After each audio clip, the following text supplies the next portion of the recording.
ऐसा कहा जाता है कि भगवत गीता सिर्फ केवल एक धर्म के लिए नहीं है, बल्कि धरती के हर इंसान को समझना बहुत जरूरी है, ताकि वो अपनी जिंदगी में सुख, शांति और सफलता को प्राप्त कर सके। भगवत गीता में कुल 18 अध्याय हैं और इन 18 अध्यायों में कुल 700 श्लोक हैं, जिसके प्रत्येक पंक्ति को पढ़ पाना हर व्यक्ति के लिए मुश्किल हो सकता है। इसलिए हम आज की इस बेहद ही खास वीडियो में भगवत गीता के 111 महत्वपूर्ण विचारों को लेकर आए हैं, जिसे बेहद ही आसान और सरल भाषा में आपको समझाने की कोशिश करेंगे। और इन विचारों को हर दिन सुनने से आपके जीवन की वर्तमान और भविष्य की सभी समस्याओं का निवारण किया जा सकता है। अगर आप इस वीडियो का फायदा अधिक से अधिक लेना चाहते हैं तो इस वीडियो को पूरा अंत तक जरूर देखें। तो चलिए इन सबसे शक्तिशाली 111 विचारों को जानते हैं और अपने जीवन में अनुकरण करने की कोशिश करते हैं। 111। जिस तरह से प्रकाश की ज्योति अंधेरे में चमकता है, ठीक उसी तरह से ज्ञान की ज्योति भी चमकती है। इसलिए मनुष्य को हमेशा सत्य की राह पर ही चलना चाहिए। 110। श्री कृष्ण कहते हैं कि इस धरती के हर मनुष्य को अपने कर्म के फल की चिंता किए बिना, उसके परिणाम की चिंता ना करते हुए, बिना किसी लोभ लालच के निष्पक्ष होकर और निस्वार्थ भाव से अपने कर्तव्यों का पालन करते ही रहना चाहिए। 109।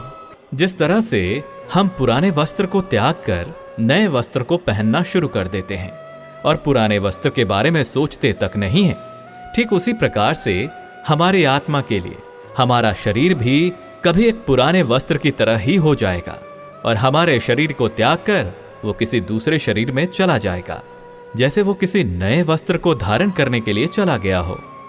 108।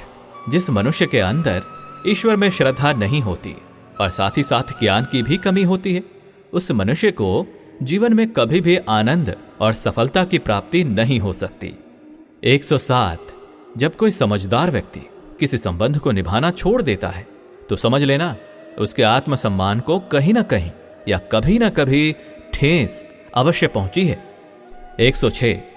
हमें छोड़कर कोई अन्य क्या कर रहा है, कैसे कर रहा है और क्यों कर रहा है, इन सभी बातों से हम अपने आप को जितना दूर रखेंगे उतना ही हम खुश रहेंगे और इतना ही नहीं, हमारे मन को शांति भी मिलेगी। 105। जो दिल से अच्छे हैं, जिनमें दया की भावना है और जो दूसरों की तकलीफों को समझते हैं, उन्हें दोबारा जन्म नहीं लेना पड़ता और मोक्ष की प्राप्ति करके उसकी आत्मा परमात्मा में लीन हो जाती है। 104। मोह उसी पर करें जिस पर आपका अधिकार है, और जिस पर आपका अधिकार है ही नहीं उसका कभी भी मोह नहीं करना चाहिए। 103। प्रबुद्ध व्यक्ति अर्थात जो जानकार है या जागृत है, उनके लिए कचरे का ढेर, पत्थर और सोना सभी एक जैसा ही होता है। 102। आपके कर्म ही आपकी पहचान है, वैसे तो एक ही नाम के हजारों इंसान हैं। 101।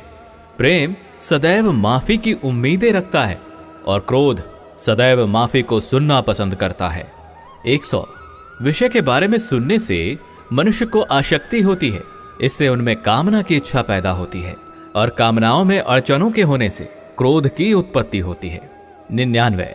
जो व्यक्ति हमेशा संदेह करते हैं, उनके लिए प्रसन्नता ना तो इस लोक में है और ना ही किसी और जगह। 98। कर्म वो फसल है जिसे प्रत्येक मनुष्य को किसी भी हाल में काटना ही पड़ता है।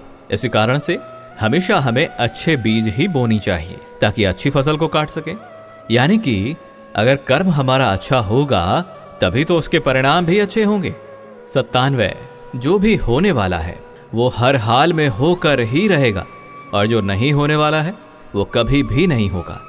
ऐसा ज्ञान जिनके बुद्धि में होता है वो कभी भी परेशान नहीं होते। 96। अच्छे कर्म करने के बाद भी लोग आपके बुराइयों को ही याद रखेंगे, इसलिए समझदारी इसी में है कि लोग क्या कहते हैं हमारे बारे में, उस पर कभी भी ध्यान नहीं देना चाहिए और अपने कर्म को पूरा करना चाहिए। 95। जितना हो सके खामोश रहना ही बेहतर है, क्योंकि ये आपको तो जानना ही चाहिए कि आपकी जुबान ही आपसे सबसे ज्यादा गुनाह करवाती है। 94। भगवत गीता में श्री कृष्ण जी अर्जुन से कहते हैं कि हे अर्जुन, मेरा परम भक्त जो हमेशा मुझे याद करता है और एक चित्त मन से मेरी पूजन करते हैं, उन भक्तों के कल्याण के लिए जिम्मेदारी मेरी ही है। जो भी भक्त मेरे भक्ति में श्रद्धा नहीं रखते वो मुझे प्राप्त नहीं कर पाते, इसलिए वो जन्म मृत्यु के भौतिक मार्ग में फंसे ही रह जाते हैं। 92, जो व्यक्ति आपके शब्दों को महत्व नहीं देते हैं उनके लिए मौन बने रहना ही सबसे बड़ा उत्तर है। 91, या तो वक्त के साथ बदल जाओ या वक्त को ही बदल दो, लेकिन हां अपनी मजबूरियों को कोसना बंद करो और हर हाल में चलना सीखो। 90, किसी काम की चिंता करना तो ठीक है, लेकिन वो चिंता इतना भी नहीं होना चाहिए कि वो काम को ही बिगाड़ कर रखते।